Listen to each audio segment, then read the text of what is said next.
The sky over Manhattan was still bruised purple when Nolan Graves stumbled out of the black sedan, pulling his wrinkled blazer tighter against the early morning chill. He smelled faintly of whiskey and Chloe Stratton's perfume, an expensive jasmine musk blend still clinging to his collar. He didn't bother checking if the driver saw. Nolan had long stopped caring who witnessed his private sins. Power, after all, made him feel untouchable. He climbed the steps to the Upper West Side brownstone he shared with his wife, Harper Ellington, rehearsing the same lazy excuse he always used. Client meeting ran late, markets were insane, you know how it is. He rubbed his temples, trying to ignore the headache that came from too much champagne and too many lies. But something felt off. The air was too still. The house, usually glowing with warm lights Harper left on for him, was completely dark. No soft hum of the dishwasher, no faint cartoon sounds from their son Mason's bedroom upstairs. Nolan pushed the door open, annoyed. Inside, silence swallowed him. The living room looked wrong. The family photo wall was gone, the toy basket under the coffee table gone, the hand-woven blanket Harper cherished from her mother missing. Nolan blinked, unable to make sense of it. "Harper?" he called out, a hint of irritation in his voice. "Mason?" Nothing. He moved deeper inside, heels clicking against hardwood floors that echoed in a way they never had before. His heart gave a strange, uncomfortable twitch. He flicked on a light switch. Then he froze. Two NYPD officers stepped out from the dining room, their uniforms crisp, their faces unreadable. The older officer, graying temples, steady gaze, spoke first. "Mr. Graves?" Nolan straightened, smoothing his shirt. "Is there a problem?" The younger officer held a folder. "Your wife has filed a statement. We've been instructed to wait for your arrival." "My arrival?" Nolan scoffed. "This is ridiculous. Where is Harper? And my son?" The older officer exchanged a look with his partner, then gestured to the dining table.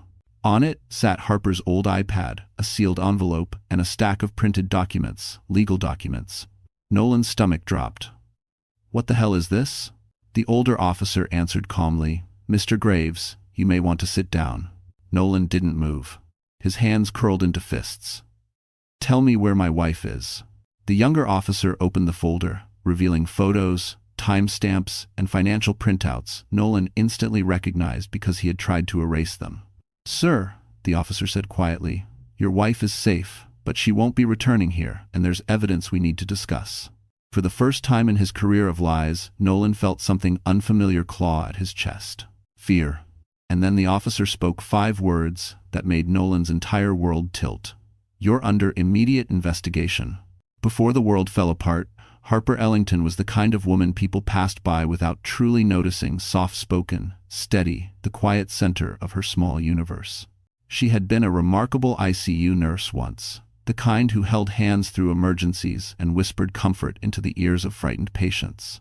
But the long hours and endless night shifts clashed with motherhood, and when her son Mason was born, Harper made the sacrifice Nolan insisted was best for the family. She traded the controlled chaos of the ICU for a modest administrative job at a small private clinic in Midtown. It wasn't glamorous paperwork, phones ringing nonstop, fluorescent lights humming overhead, but Harper made it work. She always made things work. Her coworkers described her as gentle, dependable, the one who remembered birthdays and brought muffins on Fridays. No one knew she often cried quietly in the clinic bathroom, overwhelmed by exhaustion and the loneliness of carrying the emotional weight Nolan refused to notice. Every morning, Harper's day began with a quiet ritual. She brewed cheap grocery store coffee in a chipped white mug and packed Mason's school lunch with handwritten notes, little hearts, silly jokes, reminders that she loved him. Then she'd stand by the window of their Upper West Side brownstone, watching the city wake up. Yellow cabs flashing past, commuters rushing toward the subway, the skyline glowing against the rising sun. Nolan never saw that version of her. He was always already gone at the gym, at the office, at a meeting, at a dinner, always somewhere that wasn't home. Harper still tried. Dinner waiting on the stove, birthday surprises, thoughtful texts he rarely answered. She forgave the missed anniversaries, the late nights, the unexplained credit card charges. She convinced herself that every marriage hit rough patches, that Nolan was simply under pressure, that if she were patient enough, loving enough, understanding enough, he would come back to her. But the more she bent, the more he broke her. One night, weeks before everything imploded, Harper sat alone at the kitchen table, long after Mason fell asleep. Nolan had texted that he'd be home late again. Her eyes wandered across the dimly lit room, the fridge covered in Mason's drawings, the family calendar filled with crossed-out dates Nolan never honored, the iPad glowing with unread messages. Life had become a loop of waiting and wishing. She didn't know yet that Nolan was spending that same night in a penthouse suite at the Park Hyatt with Chloe Stratton. She didn't know he laughed easily with another woman, touched her with hands that had grown cold toward his own wife, promised her things Harper had begged him to say for years. But she felt it. A gut-deep ache, a whisper of truth she wasn't ready to face. Harper closed her eyes, took a shuddering breath, and whispered into the quiet house, "Please, just let me be wrong." She wasn't, and the first crack in her world would come from a device she never meant to check a single notification that would expose everything. New York City had a way of swallowing people whole, its rhythm fast, its expectations sharp, its beauty a double-edged sword. For Harper Ellington, the city wasn't glamorous or cinematic. It was simply the place she tried every day to keep her life from collapsing. Their brownstone on the Upper West Side looked perfect from the outside. Ivy trailing along the brick, a polished blue door, a tiny stoop garden Harper tended with stubborn hope. Neighbors often complimented her lavender pots and the way her son Mason's drawings decorated the front window. They assumed the Graves Ellington family was just another comfortable Manhattan household. But inside, the cracks had been widening for years. On weekday mornings, Harper took the subway to Midtown, squeezed into the E train with hundreds of worn-out faces. Her clinic stood wedged between a bakery and a nail salon, a narrow building with peeling white paint and windows that rattled in winter winds. Inside, the walls were plastered with children's artwork and faded posters reminding patients to get their flu shots. It wasn't prestigious, but it was hers.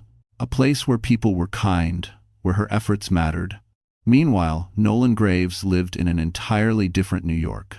He worked in a sleek glass tower on Wall Street, where the elevator walls glowed with brushed steel, and everyone wore tailored suits that cost more than Harper's monthly salary. From the 37th floor, he could see the Manhattan skyline glittering like a promise, one he believed he deserved more than anyone else. His office bore quiet luxuries. A Mont Blanc pen on his desk, a leather chair that smelled faintly of cedar, a MacBook Pro always open to stock tickers and financial models. Nolan loved the city for what it gave him. Status, admiration, the illusion of power. He navigated rooftop bars, Michelin-star dinners, and client lounges like he was born for them. But he'd once told Harper, back when he still held her hand, that none of it meant anything without her. Somewhere along the way, he forgot. Harper felt the shift most starkly during evenings at home. She would sit in the living room with Mason, reading picture books under the soft glow of a lamp, while Nolan claimed he needed to analyze markets on his laptop. He rarely looked up. Harper used to watch him with quiet longing, remembering when he used to pull her close on the couch, kiss her forehead, and tell her she made Manhattan feel like home. But now, the distance between them felt wider than the Hudson River. At night, when the city hummed outside their bedroom window, Harper stared at the ceiling, trying to figure out when her life had drifted so far from the warm simplicity she once imagined. She had dreamed of a little house near Central Park, family dinners, Saturday trips to coffee shops, bedtime stories Nolan wouldn't miss.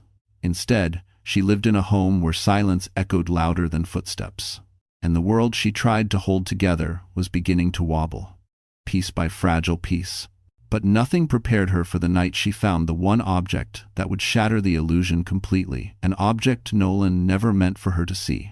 Nolan Graves had always been the kind of man who moved through life as if the world owed him something.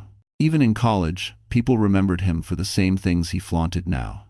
Ambition sharp enough to cut, confidence bordering on arrogance, and a smile that looked sincere only until you realized how quickly it vanished when he didn't need you anymore. He was raised in Connecticut's affluent suburbs, where success wasn't a dream but an expectation. His father, a cold and calculating corporate attorney, drilled one lesson into Nolan from childhood. People respect fear more than kindness. Nolan absorbed the message so deeply that he eventually mistook ruthlessness for strength. So when he landed at Axton & Lowe, a prestigious investment firm on Wall Street, Nolan didn't just want to excel, he wanted to dominate. He studied market trends with obsessive precision, worked late nights not out of dedication but because he liked the taste of superiority, and built a reputation for taking risks others were too cautious to touch. But with ambition came a darker side. Nolan learned how to bend rules without appearing to break them. Offshore accounts, questionable client relationships, trades made at hours that didn't match official records. He thought himself untouchable, too smart to get caught, too valuable for the firm to scrutinize closely. And the more he grew professionally, the smaller Harper became in his eyes. He resented that she didn't keep up with his new world, that she didn't wear designer clothes, that she didn't mingle with his colleagues' wives, that she didn't praise him enough when he closed deals or earned bonuses. He began spending more time away from home, not because of work, but because home reminded him of who he used to be. Ordinary. Chloe Stratton stepped into his life exactly when his ego demanded fresh admiration. Chloe was sleek, polished, and hungry for upward mobility. She moved through Manhattan's luxury hotspots, the River Café, rooftop lounges near Fifth Avenue, hotel bars with velvet seats and amber lighting as if she belonged there. When she laughed at Nolan's jokes, when she touched his arm, when she whispered that he deserved so much more, Nolan believed it. He believed everything that made him feel larger. With Chloe, he felt like the man he always fantasized about becoming. With Harper, he felt like the man he'd outgrown.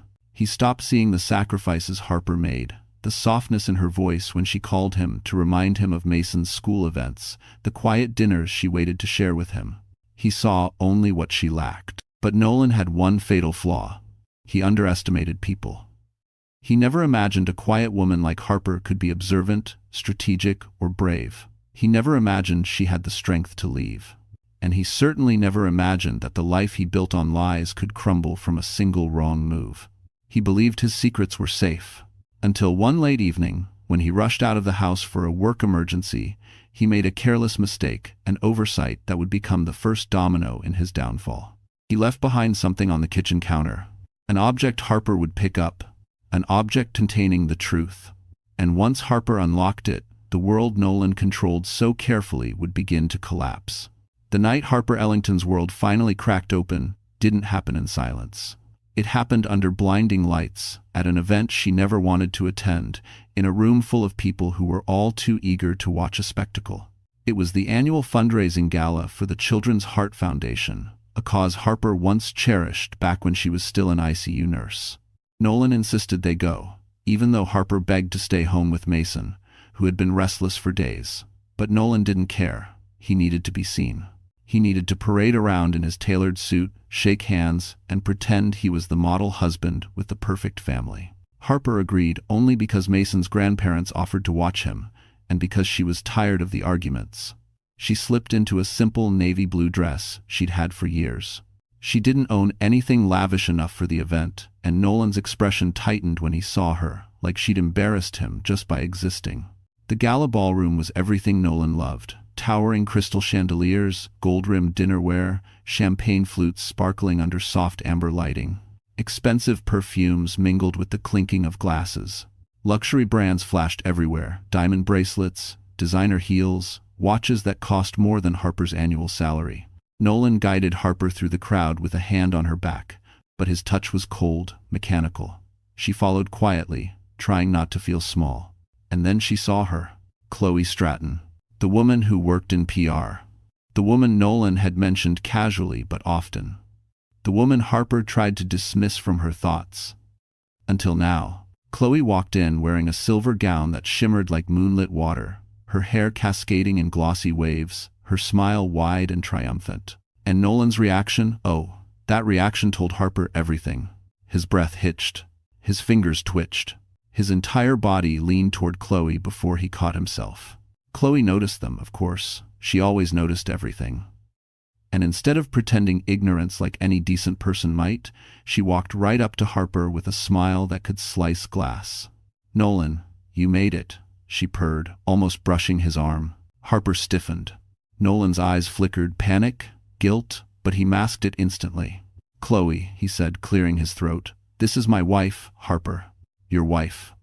The word hung in the air like someone had dropped a stone into a quiet pond.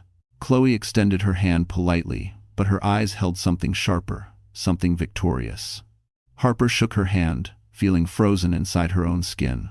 Then, as if the universe wanted to strip away the last layer of Harper's denial, a waiter stumbled near them, bumping Chloe's clutch.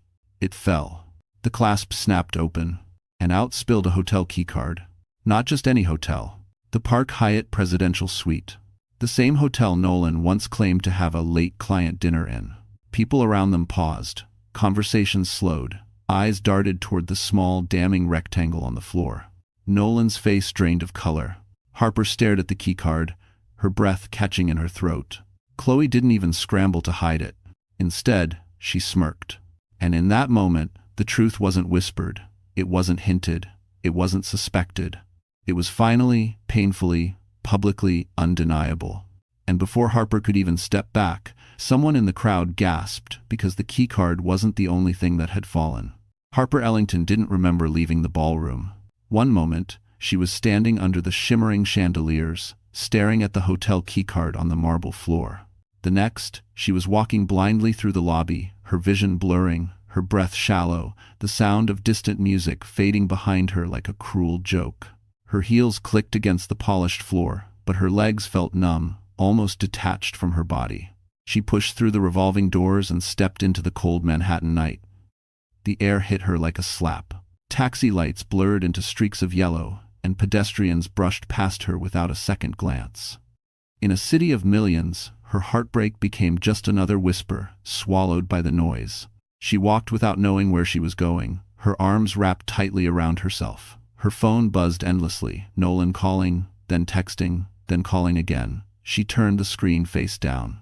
She couldn't read a single word he had to say. Not now. Maybe not ever. Harper ducked into a quiet corner near Columbus Circle and sank onto a cold stone bench. Her hands trembled violently. She felt hollow, as if someone had carved out her insides and left only a shell behind. Her chest tightened, breath catching in painful little gasps. It reminded her of the panic attacks patients sometimes described in the ICU. She never thought she'd feel one herself. A woman passing by paused. "Ma'am, are you okay?" Harper forced a nod. "I'm fine," she whispered, though her voice cracked like thin glass. The woman hesitated, then moved on. Harper's thoughts spiraled, images flashing wildly. Nolan's stunned face, Chloe's smirk, the keycard, the crowd whispering. She pressed a hand against her heart, as if she could hold the pieces together. How long had she been a fool? How long had everyone else known? How many nights had Nolan lied, smiled in her face, kissed Mason goodnight, then gone to that hotel suite? Her stomach twisted. Tears spilled quietly, steadily, dripping onto her dress. She didn't bother wiping them. She didn't care if anyone saw. The life she tried so desperately to keep intact was already shattered in front of strangers at a gala where she didn't even want to be. And then came the ugliest thought of all. Was she enough for anyone? She buried her face in her hands, shoulders shaking. She wasn't crying for Nolan. She was crying for the years she lost, the self she lost, the dreams she had abandoned to build a future with a man who never cared enough to stay loyal. A gust of wind swept through the plaza, sending a chill through her. She shivered and pulled her phone from her purse, not to read Nolan's messages, but to check the time. It was past midnight. Mason, her little boy. Her breath hitched when she realized he would wake up in the morning, expecting pancakes and cartoons and the certainty that his parents were okay. Harper wiped her face with shaking fingers. She needed to pull herself together. For him? Her phone buzzed again, this time not Nolan. It was a message from an unknown number. Just 5 words. "Harper, you need to see this." Attached was a single photo. And the moment she opened it, her breakdown turned into something far more dangerous. Harper's hands trembled as she tapped the attachment. The cold glow of the street lamp spilled over the phone screen, making the image sharpen slowly, too slowly. For a second, she thought her exhausted mind was playing tricks on her. But it wasn't a hallucination. It was real. The photo showed Nolan in a dimly lit penthouse suite, the exact presidential suite at the Park Hyatt where the keycard came from. He wasn't with Chloe. He wasn't smiling. His face was tight, agitated, eyes darting toward the door, as if he expected someone to walk in on him. But the worst part wasn't Nolan. It was what sat open on the table in front of him. A laptop displaying confidential financial records, suspicious wire transfers, offshore accounts in the Cayman Islands, and a folder titled Client Restructuring, Private. Harper recognized the firm's logo instantly. She'd seen Nolan glance at reports like that on their home computer. But this wasn't normal business. These were transactions that looked deliberately hidden, disguised under charitable routing and international consulting partnerships. Next to the laptop was something even more chilling. A stack of printed documents with her name on the top, under a column labeled Spousal Liability Exposure. Harper felt her breath stop. Someone was framing her. Her phone buzzed again. A follow-up message. He's setting you up. Get out now. No name. No explanation. She stood abruptly, dizziness washing over her. Nolan cheating had destroyed her heart. But this threatened her future, her freedom, even custody of Mason. If Nolan looped her into illegal transfers, even unknowingly, she could be dragged down with him. Was that the plan all along? To replace her with Chloe, then leave Harper carrying the legal fallout? Cars rushed by, horns blaring, but the noise sounded distant, muffled. Harper stared at the photo again, noticing another detail she'd missed. The timestamp. It was taken 2 weeks ago, long before the gala, long before the keycard fell, long before the truth surfaced publicly. Someone else knew Nolan's secrets, someone who wanted her to know too. Her fingers flew across the screen as she typed back. Who is this? No answer. She waited, pacing, heart racing. The city felt too big, too loud, too dangerous. The betrayal she felt earlier at the gala now turned into pure adrenaline, fear mixing with anger, confusion mixing with a strange surge of determination. Her phone buzzed. One final message came through. Check Nolan's iPad. Don't delay. That made no sense until it made perfect sense. Earlier that week, Nolan had rushed out of the house, shouting about a last-minute conference call. He'd grabbed the wrong device. Harper remembered seeing his sleek black iPad on the kitchen counter later that day, thinking nothing of it. A wild, desperate hope flickered in her chest. If that iPad still held synced files, if those illegal transfers were on it, if the photo sender wasn't lying, then Harper wasn't powerless. She had something Nolan didn't know she had, and something his firm definitely didn't want exposed. She swallowed hard, shoved the phone into her purse, and stood tall, despite the trembling in her legs. She had to get home. She had to get to that iPad. She turned toward the street to find a cab.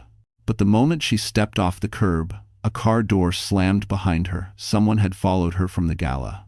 Harper Ellington had always believed transformation was something that happened slowly, quietly, over years of healing. But that night, after narrowly escaping the sedan that trailed her from the gala, she realized change could happen in a single heartbeat. The car door that slammed behind her belonged not to Nolan or one of his associates, but to a rideshare driver who'd accidentally parked too close. Still, the scare jolted her awake. She flagged down a yellow cab and climbed in, hands shaking, giving the driver her address with a voice barely above a whisper. During the ride, Harper stared at her reflection in the window, the streaked mascara, the fear in her eyes, the exhaustion settling into her bones. But beneath that, something new flickered. A spark she hadn't felt in years. Resolve. The moment she walked into the brownstone, she didn't collapse like she expected to. Instead, she moved with purpose. She went straight to the drawer where Nolan kept his electronics, heart thudding as she pulled out the black iPad he'd mistakenly left behind. She powered it on. And there it was. Folders synced to his cloud, passwords saved, screenshots he thought he'd deleted, email drafts to offshore accounts. Even a preliminary document assigning joint liability to Harper, proof he was positioning her as collateral. Her hands tightened around the device. He wasn't just cheating on her. He was building his escape route on her ruins. For a moment, grief threatened to swallow her. But then she saw a photo on the iPad. Her and Mason at Central Park, taken on a day when Nolan claimed he was too busy to join them. Mason had frosting on his nose. Harper was laughing, sunlight catching her hair. And suddenly she knew. She hadn't lost everything. She still had her son. She still had herself.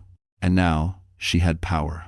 She spent the next hours downloading copies of every incriminating file to a hidden drive. She documented timestamps, made secure backups, and photographed each screen with her phone. This time, she wasn't crying. She wasn't shaking. She wasn't afraid. She was preparing. By dawn, the version of Harper who had walked into the gala no longer existed. In her place stood a woman who had survived humiliation, betrayal, lies, and danger, and still rose. She showered, wiped away the mascara streaks, and combed her hair with steady hands.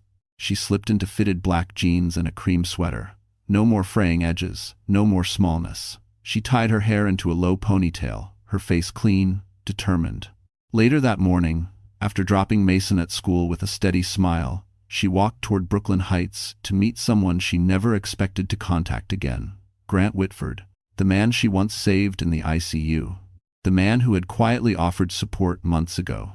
The man Nolan believed was a nobody. Doak. Her breath fogged the air as she stood in front of Grant's modern office building, glass panels reflecting the winter light. 2 security guards nodded when she gave her name, escorting her upstairs. When the elevator doors opened, Grant was already waiting. Crisp white shirt, rolled sleeves, eyes that softened the moment he saw her. "Harper," he said gently, "what happened?" She didn't break. She didn't crumble. She handed him the drive filled with Nolan's secrets. Grant took it, his expression darkening with sharp, protective focus. "What do you need from me?" he asked. Harper swallowed hard. "Everything," she whispered. Grant nodded slowly because he already knew Nolan Graves had picked a fight with the wrong woman and the wrong man. Grant Whitford didn't waste time. The moment Harper handed him the drive, he moved with the calm efficiency of someone used to handling billion-dollar decisions. He transferred the data to his encrypted system, scanned through the files, and let out a slow, controlled exhale. "This isn't just misconduct," he said, eyes narrowing. "Nolan's been moving client funds through illegal channels. If this goes public, his entire firm could collapse." Harper's chest tightened. "He tried to put my name on some of those transfers." Grant's jaw clenched. "Then we make sure the world knows exactly who orchestrated it and who he tried to sacrifice." I quote. Within hours, Grant activated a network Harper didn't know he had. Legal teams, forensic accountants, a former SEC deputy director who now worked privately for him. Documents were verified, cross-referenced, and organized into a clean timeline, each point showing Nolan as the architect of every illegal action. "This is airtight," Grant said. "But we're not taking it to the authorities first." Harper frowned. "Then where?" He met her eyes. "Somewhere he can't control. Somewhere he can't spin a narrative." 3 days later, Harper found herself standing behind a velvet curtain at the Axton and Lowe Winter Investors Forum, the biggest event of the year for Nolan's firm. A room filled with CEOs, board members, journalists, and Wall Street power players. Cameras flashed. Men in suits whispered about market forecasts and mergers. The air buzzed with money. Grant had secured her access through a board member who owed him a favor. Harper stood quietly, hands cold, heart pounding, but she felt stronger than she had in years. Tonight wasn't about humiliation. It was about truth. And survival. At the front of the ballroom, Nolan stood on stage in a perfectly tailored charcoal suit, charming as ever, talking about unprecedented growth projections.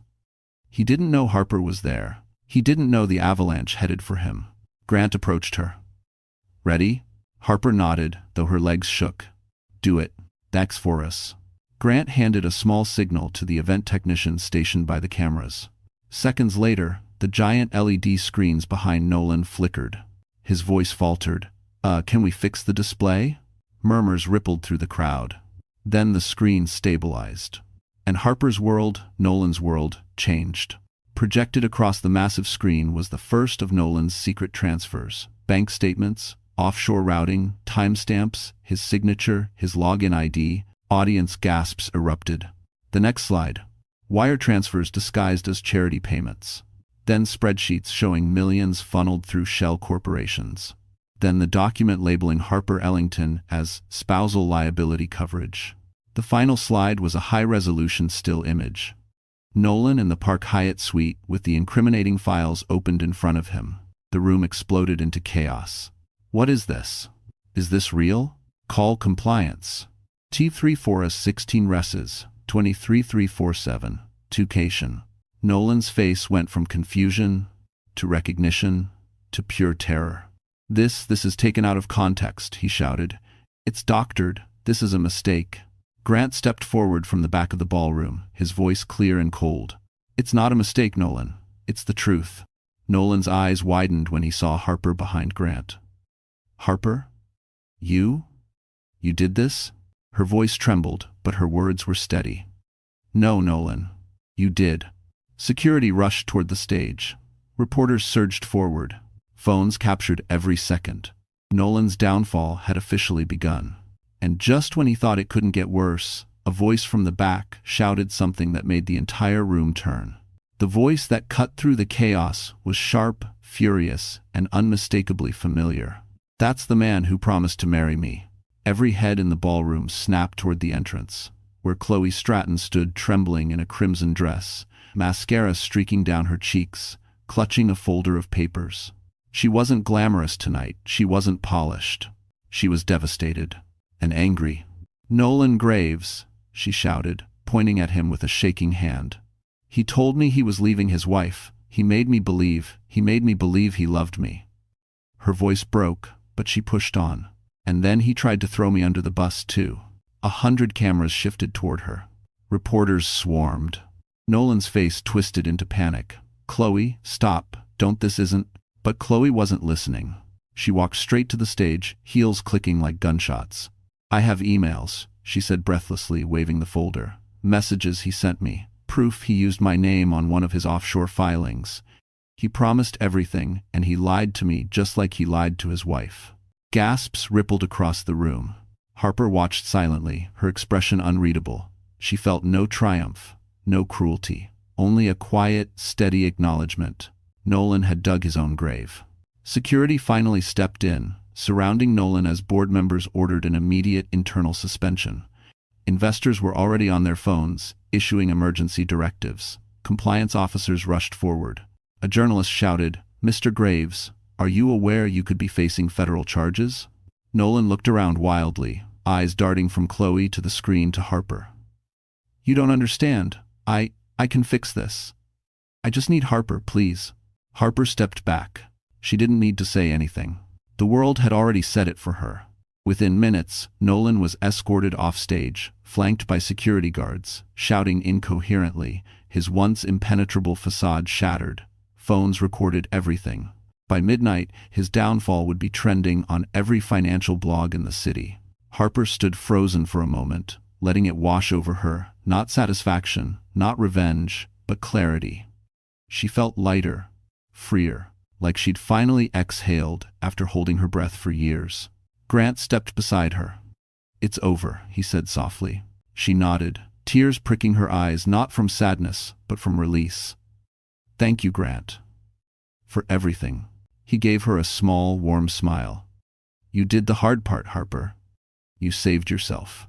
The ballroom lights dimmed as security cleared the space. The noise faded. People whispered her name now, not with pity, but with respect. She was no longer the invisible wife standing behind Nolan's shadow. She was the woman who stood up, the woman who survived, the woman who fought back. Grant draped his coat over her shoulders as they walked toward the exit. Outside, Manhattan sparkled beneath a cold winter sky. For the first time in years, the city didn't feel overwhelming. It felt open, possible, alive. Harper, Grant said gently, stopping under the glow of a street lamp. You don't have to answer now, but when you're ready, I'd like to take you to dinner. A real one. Not rushed, not complicated, just two people starting over. Harper blinked, stunned. A soft warmth bloomed in her chest, not romance yet, but hope. Something she had forgotten she was allowed to feel. She inhaled deeply, the night air crisp and clean. I think I'd like that, she whispered. But neither of them noticed the black sedan parked across the street, its engine running, its windows tinted, watching them drive away. The morning after Nolan's very public collapse, Manhattan felt strangely quiet to Harper Ellington, as if the entire city were holding its breath. She woke before sunrise, lying on the pull-out couch in her sister's Brooklyn apartment, the soft hum of traffic drifting through the window. Mason was still asleep in the next room, curled up with his stuffed dinosaur. For a moment, Harper allowed herself the luxury of stillness. But peace never stayed long in a story like hers. By 7 a.m., her phone was vibrating nonstop. Headlines exploded across financial news sites. Axton and Lowe executive exposed in illegal transfers. Whistleblower wife reveals shocking internal misconduct. Nolan Graves suspended pending federal investigation. She swallowed hard. Seeing her name attached to the word whistleblower felt unreal. She hadn't done this for fame. She'd done it to survive, to protect Mason, to break free. When she turned on the small TV in the kitchen, reporters were already camped outside Nolan's luxury building on the Upper West Side. He wasn't seen leaving. Statements from the firm were clipped and cold. Lawyers refused to give comments. Harper shut the TV off. The last thing she needed was more noise. But the day didn't let her hide. Around noon, she met Grant Whitford again, this time at a quiet coffee shop tucked between brownstones in Brooklyn Heights. He sat waiting with his laptop open, sleeves rolled up, a stack of printed documents neatly arranged beside his espresso. "You held up?" he asked gently. Harper managed a tired smile. "Not really."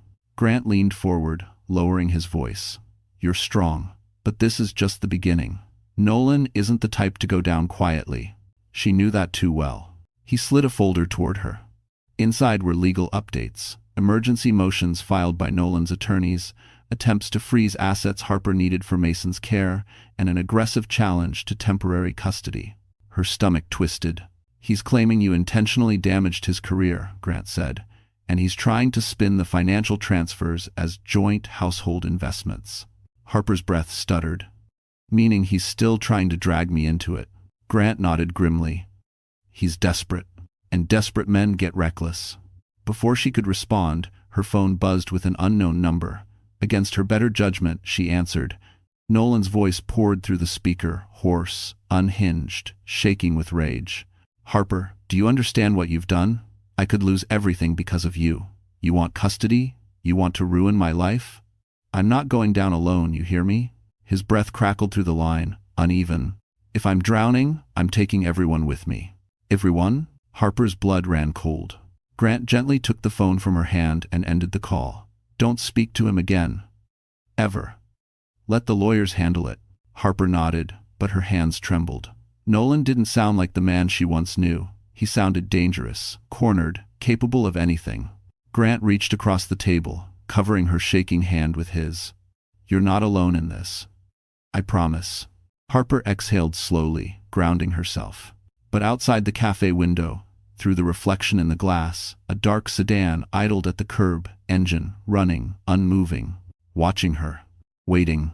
And when Harper stepped outside minutes later, the sedan pulled forward just enough for her to see who was behind the wheel. The sedan rolled forward slowly, its glossy black paint reflecting the winter light. Harper's breath caught in her throat as the tinted window lowered just enough to reveal the driver. Chloe Stratton. Her makeup was smeared, her hair wild from stress, and her eyes, usually sharp, calculating, camera-ready, were swollen from crying. She wasn't the sultry woman from the gala anymore. She looked wrecked, frantic, and utterly lost. Harper froze, unsure whether to run or confront her, but Chloe raised both hands in the air, signaling surrender. "Please," she mouthed through the cracked open window. "I just want to talk." "Ifres." Grant instinctively stepped in front of Harper, his hands subtly guiding her back toward the safety of the cafe door. "Absolutely not," he warned. "You have nothing to say to her." But Harper didn't look away. Something in Chloe's eyes wasn't hostile, it was terrified. Chloe opened the car door and stepped out, hugging her coat tighter around herself. "Harper, please, I'm not here to hurt you." Her voice shook. "Nolan. He lied to me about everything. He's blaming me too. He told his firm I helped him move the money. He's threatening me." Grant narrowed his eyes. "And why should Harper care about that?" "Because," Chloe whispered, looking down, "Nolan told me she was the one who encouraged the transfers.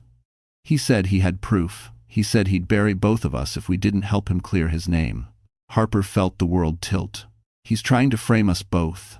Chloe nodded miserably, tears slipping down her cheeks. "Yes, and he told me something else, something you need to hear." Grant tightened his jaw. "Harper, we should go. Whatever she has, we can get through legal channels." But something in Chloe's trembling posture tugged at Harper's instincts, the old nursing empathy she thought she'd lost. "Grant," Harper said softly, "let her speak." Reluctantly, he stepped aside but stayed close, never taking his eyes off Chloe. Chloe's voice dropped to a whisper. "There's a backup. A hidden drive Nolan keeps off-site. It has everything. The real documents, the ones he hasn't altered. If he destroys it, the authorities will never see the full trail. He'll say, "You fabricated everything." Harper felt a chill crawl up her spine. "Where is it?" Chloe swallowed hard. "A storage unit in Chelsea, under a fake business name." Grant cursed under his breath. "Of course."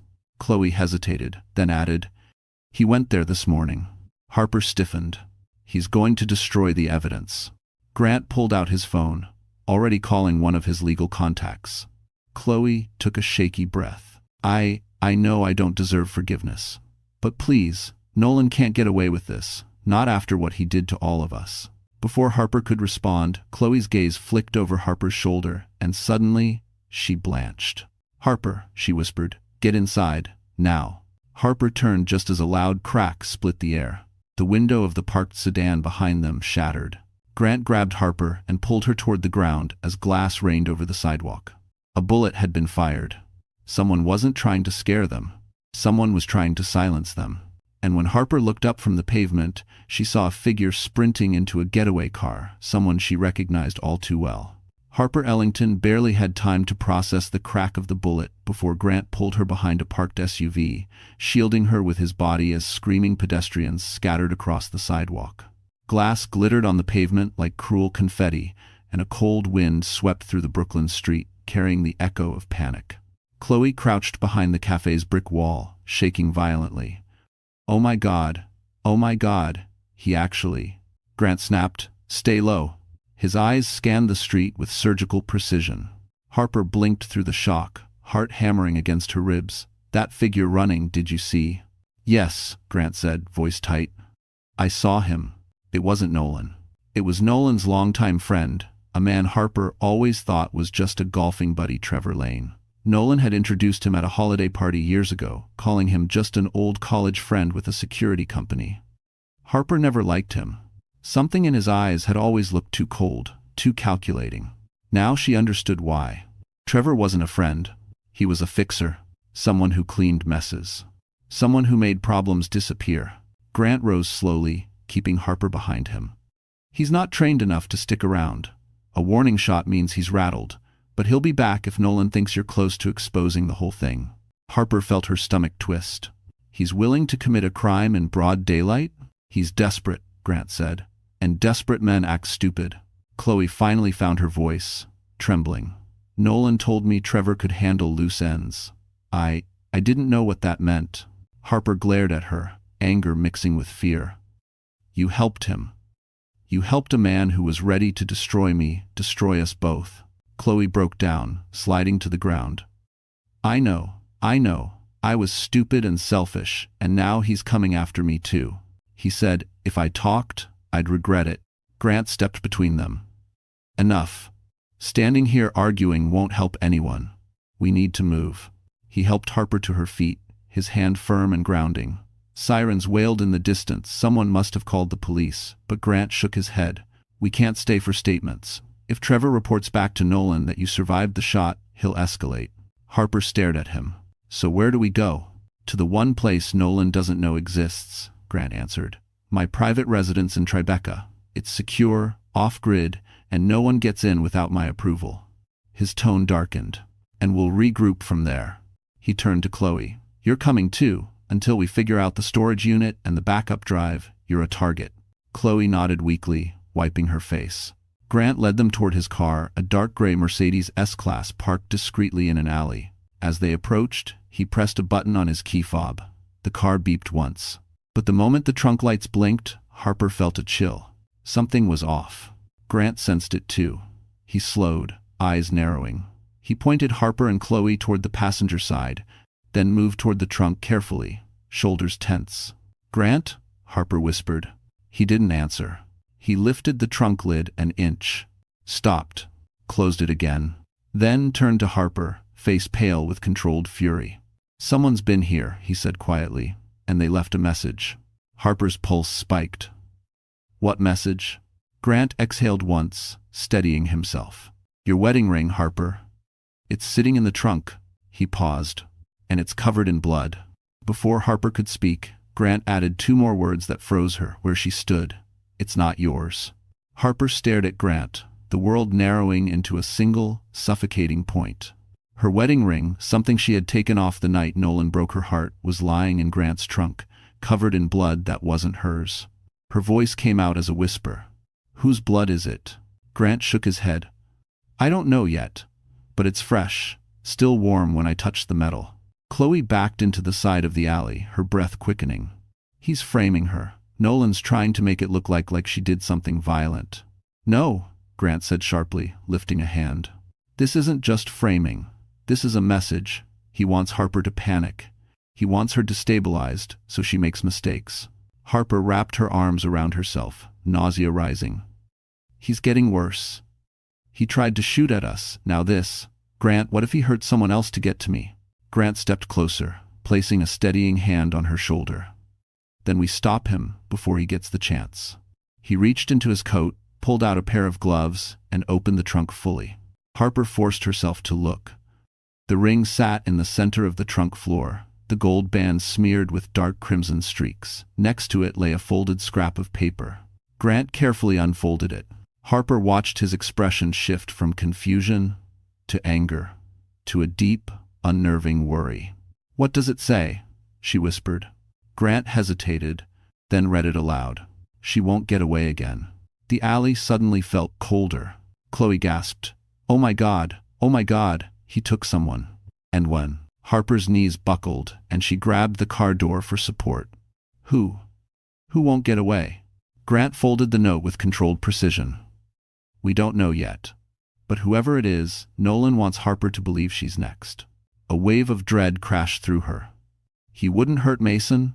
"No," Grant said firmly, gripping her arms. "Mason is safe at your sister's. I personally confirmed it before we left the cafe. This," he gestured to the ring, "is psychological warfare, Harper. Not kidnapping. Not yet." Chloe wrapped her coat tighter around herself. "Nolan's unraveling. He's willing to sacrifice anyone, his firm, his reputation, his friends, even me, to erase anything that threatens him." Harper swallowed hard. "And now he's turning it physical." Grant nodded grimly. "Which means we have no time left. We need that backup drive from the storage unit in Chelsea. If we get it before Nolan destroys it, the authorities will have enough to bury him legally and permanently." "It's Resendus." Chloe stepped forward, voice trembling. "I know the address. I saw him hide a key once. I can get us in." Grant considered her for a long moment. "If you're lying..." "I'm not." Tears filled Chloe's eyes. "I want him stopped just as much as you do." Harper steadied her breath and opened the passenger door. "Then let's go." "Before Nolan realizes, his message didn't scare me." Grant rounded the car and pulled out onto the street, tension thick in the air. They drove toward Manhattan, the city lights flickering through the windshield like silent warnings. Halfway across the bridge, Harper's phone buzzed. A text. From an unknown number. Just 4 words that made her blood run cold. "You're already too late." Traffic thickened as Grant's Mercedes weaved through the streets of Chelsea, lights from galleries and loft apartments flashing across the windshield. Harper sat rigid in the passenger seat, the text message replaying in her mind, "You're already too late." Each word tightened around her chest like a vice. In the back seat, Chloe fidgeted with her coat zipper, her voice barely above a whisper. "The storage facility is on 12th Avenue, blue sign. He keeps a unit under the name Eastbrook Consulting." Grant's fingers tightened on the steering wheel. If Nolan's already there, he's destroying evidence. And if Trevor's with him... Harper didn't need him to finish. Trevor had already fired 1 bullet today. He wouldn't hesitate again. When they pulled into the dimly lit parking lot, Harper's throat went dry. The building was a hulking concrete structure with flickering fluorescent signs and a row of loading docks stained from decades of city grime. A security guard in a navy jacket sat behind the front desk, engrossed in a baseball game on a tiny TV. Grant leaned toward Harper. "Stay close to me, no matter what happens." She nodded. Chloe approached the counter first, forcing a shaky smile. "Hi, my boss rented a unit here, Eastbrook Consulting. He asked me to pick something up." The guard typed lazily into his computer. "Unit 4C, 4th floor, service elevators down that hallway." Grant slid a business card across the counter, his tone suddenly professional and icy. "If anyone else has come through asking for that unit tonight, contact this number immediately. And Frest." The guard glanced at the card, then at Grant, recognizing the authority in his expression. He nodded stiffly. They made their way down the long corridor toward the elevator. The lights buzzed overhead, casting harsh shadows. The building smelled faintly of dust, old cardboard, and metal. Harper's pulse pounded louder with each step. When the elevator doors opened with a groan, Chloe stepped inside first, pointing to the button for the 4th floor. "It's at the far end. I've only been there once, but—" A loud clang echoed above them. Grant's head snapped up. "Someone's on the roof of the elevator." Harper's stomach dropped. "Trevor? Nolan?" The elevator jerked violently. Harper grabbed the railing, heart leaping. Grant reached for the emergency stop switch, slamming it down. The elevator froze between floors. "We're sitting ducks in here," Chloe whispered, panicked.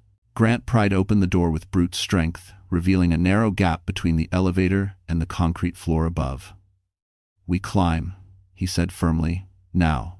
Harper's breath trembled. "Grant, I've got you," he promised, lifting her effortlessly through the gap. She crawled onto the hallway floor, pulling Chloe up behind her. Grant climbed last, landing silently. The hallway was long, cold, lined with rows of metal doors. One of them, Unit 4C, glowed faintly at the end. The lock was smashed. Grant's voice dropped to a whisper. "He's here." They crept forward, footsteps barely audible. Harper felt her heartbeat in her ears. The air felt heavy, charged, like the moment before a storm breaks. Grant reached the open storage unit first and flicked on the overhead light. Harper gasped. The metal shelves inside were overturned. Cardboard boxes were slashed open, papers scattered like confetti. A hard drive lay crushed on the ground. But that wasn't the worst part. A figure was slumped in the back corner, hands tied, face bruised. Chloe screamed. Because it wasn't Nolan. It was Trevor, and he was barely conscious, whispering one chilling sentence. "He's coming for you next, and he's not alone." Trevor Lane's breaths came out in ragged, shallow bursts. His usually sharp eyes were half closed, barely able to focus as Grant knelt beside him. Harper hovered near the entrance of the storage unit, her hands trembling, her stomach twisted into painful knots. Grant checked Trevor's pulse with clinical speed. He's alive, but fading. Someone worked him over hard. Chloe stood frozen, her face pale. Nolan did this? To his own friend? Trevor let out a weak, humorless laugh, more blood than sound. "Friend, you still don't get it." His voice was raspy, barely audible. "Nolan doesn't have friends. He has tools. And when a tool stops working..."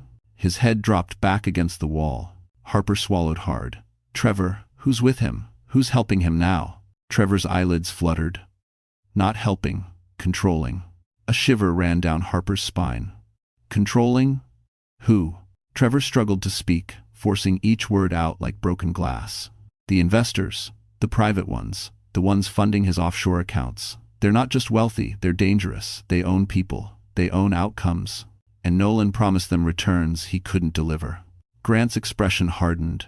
"So he falsified the numbers, laundered the money." Trevor nodded weakly. "And now they're cleaning up the mess. Nolan, he's expendable. But you," his gaze flicked toward Harper, full of warning, "you exposed everything. That makes you a threat. And threats get erased." Harper felt her knees weaken. She pressed a hand against the metal shelf to steady herself. "So they're after me because I uncovered what Nolan did?" Trevor coughed violently, blood streaking his lip. "No. They're after you because Nolan told them you were the one who stole the data." His gaze locked on hers. He pointed them straight at you. The room seemed to shrink. Harper felt the breath punched from her lungs. Of all Nolan's betrayals, this one burned the deepest. Grant stood slowly, his voice low and furious. "We're done reacting. We take control now. 8-1. And who won 9? Into 7. But Trevor wasn't finished. He reached shakily into his jacket pocket, pulling out a small USB drive smeared with dried blood. "He didn't find this one," Trevor whispered. "The last backup. The real one. Get it to the right people, and they'll take Nolan apart, but you didn't hear this from me." Grant gently took the drive. "Who else knows about it?" Trevor's voice dropped to almost nothing. "Just me. And Nolan's handler, a man named..." He didn't finish. A sharp crack echoed down the hallway. Harper spun around. "What was that?" Grant's eyes narrowed. Footsteps. Running. Chloe backed up until she hit the metal wall, shaking. They found us. Oh God, they found us. Grant pushed Harper behind him. Stay close. Do not leave my side. Trevor looked up one last time, pain in his eyes. Run. You can't fight them. Grant grabbed Harper's hand and pulled her toward the unit's exit. But as they stepped into the hallway, the overhead lights suddenly flickered. Once, twice, before shutting off entirely. Darkness swallowed everything. A deep, unfamiliar male voice echoed through the hall. Harper Ellington. We've been waiting for you. The darkness inside the storage facility wasn't natural. It felt deliberate, heavy, suffocating, like someone had flipped the power with full intention. Harper Ellington's breath hitched as her eyes struggled to adjust. The metallic scent of dust filled the air. Beside her, Chloe whimpered, covering her mouth to muffle the sound. Grant's hand tightened around Harper's arm, grounding her. His voice was low but steady. Don't move. Whoever that is, they want you to panic. But panic was already clawing at her ribs. The footsteps approached slow, measured, confident. Whoever this man was, he wasn't rushing. He wasn't afraid. He expected to find them exactly where they stood. Then he spoke again, his voice smooth and commanding, the kind that could convince a boardroom or terrify a witness. Harper, Harper, Nolan warned me you were stubborn. A pause. And in my line of work, stubborn people don't live long. Chloe clutched Harper's sleeve, nails digging into the fabric. That's him, she whispered, trembling so hard her teeth chattered. Nolan's handler, the investor he bragged about. I saw him once leaving a meeting. His name is... A click echoed in the hallway. The unmistakable sound of a gun being cocked. Grant moved instantly, pulling Harper and Chloe behind a metal pillar. Don't say his name, he whispered. Don't give him power. The handler chuckled softly. Grant Whitford, I know you're with her. You weren't on our radar before, but you are now. His voice hardened. Walk away, Grant. This doesn't concern you. Like hell it doesn't, Grant muttered under his breath. A beam of a flashlight sliced through the darkness, sweeping across the corridor. Harper held her breath as the light passed inches above her head. Grant's arm pressed protectively around her, shielding her from view. The flashlight beam stopped directly on the storage unit behind them, the one Trevor had been found in. The handler exhaled sharply. Tsk, poor Trevor, loyal idiot, always cleaning messes but never smart enough to prevent them. Harper felt bile rise in her throat. Trevor didn't deserve this. No one did. The handler continued down the hall, flashlight lowering. Nolan is in custody now. He panicked after the investors confronted him. He told us one thing before he cracked, that you, Harper Ellington, were the one who stole the documents. Harper's pulse roared in her ears. Grant leaned in. He's lying, trying to shift blame to save himself. But the handler wasn't finished. Our arrangement with Nolan is over. But you, Harper, you cost us millions. And we are not forgiving. Chloe gasped quietly. The handler stopped walking. Everything went still. Then, another voice echoed from the far end of the hallway. A familiar one. A broken one. A horrifying one. Nobody touches her. Except me. Harper froze. Nolan Graves stepped into the sliver of emergency light at the end of the corridor, disheveled, eyes wild, shirt stained as if he'd been in a fight. He wasn't handcuffed. He wasn't escorted. He'd escaped. Grant whispered, "How did he?" Nolan lifted a trembling hand, pointing directly at Harper. "She ruined my life. You want someone to pay? She's the one." The handler lifted his gun. Harper felt the world tilt. And then Grant shoved her hard to the right just as a gunshot shattered the darkness. The gunshot tore through the hallway, ricocheting off metal doors and concrete. Harper Ellington hit the ground as Grant shoved her aside, his arm locking protectively around her shoulders. The smell of burnt gunpowder filled the air. Chloe screamed, collapsing behind a storage crate, hands over her ears. For a moment, everything blurred. Light, sound, breath. Then Harper's vision snapped back into focus. Grant was lying beside her, chest rising and falling in short, tight breaths. Her heart seized. Grant, did he hit you?" Grant gritted his teeth. "Just grazed. I'm fine." But the dark smear on his sleeve said otherwise. The handler's voice echoed down the corridor, unbothered, amused. "You're only delaying the inevitable, Grant. She dies tonight, Nolan dies too, and this ends clean." Nolan's voice cracked in panic. "No, I didn't agree to that. I said she needed to take the blame, not—" "Shut up." The the handler snapped. Harper peeked from behind the crate. Nolan looked smaller than she'd ever seen, him sweating, shaking, eyes wild with fear. The man who once lorded over her life with arrogance was now the weakest person in the room. For the first time, Harper didn't feel afraid of him. She felt pity. And then resolve. Grant pushed himself upright, jaw clenched. "Harper, look at me."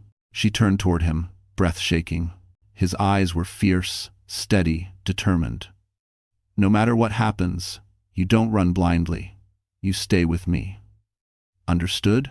Harper nodded, swallowing hard. Chloe crawled closer, whispering frantically, "We're going to die, we're going to die, Chloe." Harper grabbed her hand firmly. "Breathe, stay with us. We're not dying tonight." The handler began walking again, each step echoing like a countdown. "Grant, you're interfering in matters far bigger than you. Step aside, and maybe I'll let you walk away." Grant laughed a dangerous icy sound. "You picked the wrong woman to hunt." The handler paused. "And why is that?" Grant rose slowly, pulling Harper up with him.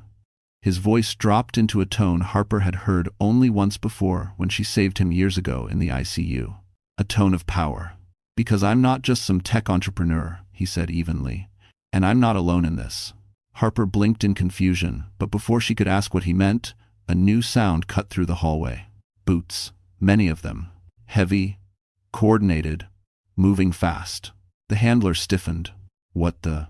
Suddenly, blinding tactical flashlights exploded at both ends of the hallway. Shouts filled the darkness. "Federal agents, drop your weapon. Hands in the air. Now!" The handler spun, aiming his gun toward the advancing lights, but before he could pull the trigger, a precise red laser dot blossomed on his chest. A voice boomed. "First and last warning." Grant exhaled, finally allowing his shoulders to drop. "Took them long enough." Harper stared at him. You called the feds?" Grant shook his head. "No. I called someone higher." The tactical lights revealed the first agent clearly, and Harper's mouth fell open. It wasn't just federal agents. It was Grant's private security task force, the kind only men with generational wealth and global power had access to. Grant squeezed her hand. "Harper, you're safe now, I promised." But before relief could settle, Nolan made a desperate move. He grabbed Chloe by the wrist, pressing a shard of broken metal to her throat. And his last words before agents raised their rifles sent a shockwave through the hall. "If I go down, she dies with me." Nolan Graves trembled as he pressed the jagged metal against Chloe's throat, sweat dripping from his temples. He looked nothing like the polished Wall Street executive he once paraded himself to be. His suit was torn, his face was bruised. His eyes, wild, unfocused, darted between the armed agents and Harper. "This is her fault," Nolan screamed, voice cracking. "She ruined everything. My job, my name, my life. She turned everyone against me." Harper stepped forward despite Grant's warning hand. Her voice was steady, painfully calm. "Nolan, look at yourself. Look at what you're doing. This isn't about me anymore. This is about you losing control." "If you do, though." Nolan's grip on Chloe tightened, and she whimpered, tears streaking down her cheeks. "Shut up, Harper. Shut up. You think you're better than me? You think you can expose me and walk away clean?" Grant positioned himself slightly ahead of Harper, shielding her with his body. His private tactical team formed a semicircle around Nolan, every rifle trained on him, every laser dot glowing against his chest. The leader called out, "Drop the weapon. You have 10 seconds. "No," Nolan shouted. "If I go down, she goes with me." Chloe sobbed, "Nolan, please, don't." Her plea seemed to crack something inside him, but not in the way she hoped. His expression collapsed into twisted rage. "You were supposed to help me. You both betrayed me." "We didn't betray you," Harper said quietly. "You destroyed yourself." For the first time, Nolan's eyes flicked to her, not with anger, but with something eerily close to desperation. "Harper, we had a life. You were supposed to stand by me." End quote. Harper swallowed hard. "I stood by you until the day you tried to destroy me to save yourself. That's when our marriage ended." Nolan's face warped. His hand shook harder. Chloe cried out as the metal cut slightly into her skin. Grant's voice shifted deep, commanding, "Nolan, think very carefully. You hurt her, and you'll never see daylight again." Nolan laughed, a broken, hollow sound. "You think I'm scared of prison? I'm already dead. Everything I built is gone because of you, because of her." Harper stepped forward again, ignoring Grant's tense whisper. Her voice softened just enough to reach the shattered man Nolan had become. "You don't have to make this your ending." For one fleeting second, Nolan blinked. His grip loosened, just enough. Grant saw the opening. Now. A flashbang popped, small but blinding, detonating in Nolan's peripheral vision. Startled, he jerked backward, metal slipping from his grasp. Chloe seized the moment, dropping to her knees and scrambling away. Nolan screamed as agents surged forward. Two tackled him to the ground. Another kicked the weapon aside. Nolan thrashed wildly, spitting curses as they cuffed him, pinning him face down on the cold concrete floor. "You'll regret this, Harper," he shouted, voice hoarse with frenzy. "You think this is over? You think you won?" Harper stepped closer, not cruel, not triumphant, simply resolute. "No, Nolan, I didn't win. If you K7, if you K7, if you K7, if you K7. She shook her head softly. "I survived." For the first time, Nolan fell silent. The handler, cornered against the far wall, attempted to flee, but Grant's team moved with precision. He was disarmed, restrained, and dragged into custody with icy efficiency. His expression remained unreadable until he glanced at Harper, hatred simmering. "This isn't over," he hissed. "You don't understand who you've provoked." Grant stepped between them, voice cold as steel. "She won't be fighting you. I will." The agents began pulling Nolan to his feet. Harper exhaled, shaking, exhausted, but somehow lighter. But just as she reached for Grant's hand, a radio crackled. "Sir, we have a situation. It's about the child." Harper's blood ran cold, and before she could even speak, the agent added 5 words that made her knees buckle. "Mason's school just called, he's missing." Harper Ellington felt the ground fall out from under her. Mason wasn't at school. Her sister hadn't picked him up. For one terrifying heartbeat, the world blurred into a tunnel of fear. Grant immediately caught her shoulders. "Harper, look at me, listen," he said firmly. "We'll find him. We will." She nodded, breath shaking, but she held on to the resolve she'd carved from every wound Nolan left behind. Grant barked quick orders to his security team. Within seconds, 2 SUVs screeched away toward Mason's school, while another agent connected with 911 and the Office of Child Safety. Harper stood still, tears running down her cheeks, but not of despair, of fury. She was done being the hunted. Minutes later, an agent jogged toward them, breathless. "We found him. Harper, your son is safe." Her knees buckled with relief. Where is he?" "At your sister's building." A neighbor thought he saw someone suspicious and locked down the entrance. Mason never left the apartment. False alarm, but a good one. Harper's tears turned to laughter, broken, exhausted, grateful. Grant exhaled a long, shaky breath he'd been holding too tightly. Chloe covered her mouth, sobbing quietly out of sheer relief. Harper didn't wait. She climbed into Grant's car, and they sped to Brooklyn. When Mason flung himself into her arms, she held him so tightly she thought her heart might burst. She smelled his shampoo, felt his little arms around her neck, and promised herself she would never again allow fear to define her life. 2 days later, everything fell into place. Federal charges were filed against Nolan. Wire fraud, money laundering, conspiracy, attempted coercion, and obstruction. His partners turned their backs on him. His reputation crumbled across Manhattan like a failed skyscraper. His handler faced additional charges for attempted murder. The world Nolan built on lies finally collapsed legally, publicly, irrevocably. Harper stood outside the courthouse with Grant and Mason, breathing in the cold winter air. She signed the final divorce decree with steady hands. Full custody, complete protection, financial reparations secured.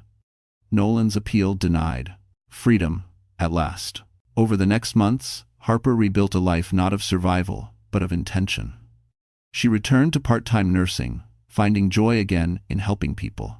She launched a small home organizational business with the encouragement of Grant's connections. It flourished quickly. Mason thrived, therapy sessions, soccer practices, laughter growing louder each week. And Grant stayed, patient, gentle, present. He never pushed, never demanded. He simply walked beside her as she healed. One evening in spring, as the Manhattan skyline shimmered gold across the East River, Grant invited Harper and Mason to dinner at a quiet restaurant in Brooklyn Heights. The table overlooked the water, the city glowing behind them like a new beginning. After Mason finished his dessert and wandered to the railing to look at boats, Grant turned to Harper, his tone soft. "You saved me once," he said. "And now, I want the chance to spend my life making sure you're never alone again." Harper's breath trembled. "Grant?" He pulled a small velvet box from his coat, not flashy, not showy, but elegant, containing a diamond ring that caught the last rays of sunset. "Marry me, Harper." Her eyes filled, not with fear this time, but with certainty. "Yes," she whispered, 1,000 times, yes. Mason ran back, clapping when he saw the ring. Harper laughed through tears, pulling him and Grant into an embrace. Her story didn't end with betrayal. It ended with justice, with love, with a future finally worthy of her heart. But as they walked home along the river, a familiar face stepped from a nearby restaurant, the federal prosecutor who handled Nolan's case, holding a sealed envelope with Harper's name on it. And just like that, our story comes to a close. You're still here with me, right? If you've stayed until this moment, then something in Harper's journey must have touched your heart in a quiet, personal way. Maybe it reminded you of your own strength, or of a time you had to walk through darkness before finding light again. This story isn't just about betrayal and revenge, it's about rebirth. About learning, as the Stoics said, that the obstacle is the way. Marcus Aurelius wrote, "You have power over your mind, not outside events." And that's exactly what Harper did. She couldn't control Nolan, or the chaos he brought, but she could control her courage, her choices, and her future. Sometimes life pushes you to the edge so you can see how far you've grown. Sometimes losing someone is the only way you find yourself again. And healing? It isn't loud. It happens slowly, in the quiet moments where you choose your peace over your pain. If this story touched you, if it made you feel braver, stronger, or a little less alone, then please, my friend, like this video, share it with someone who needs it, and don't forget to subscribe. We have many more stories to walk through together. You're not alone, and you're stronger than you think.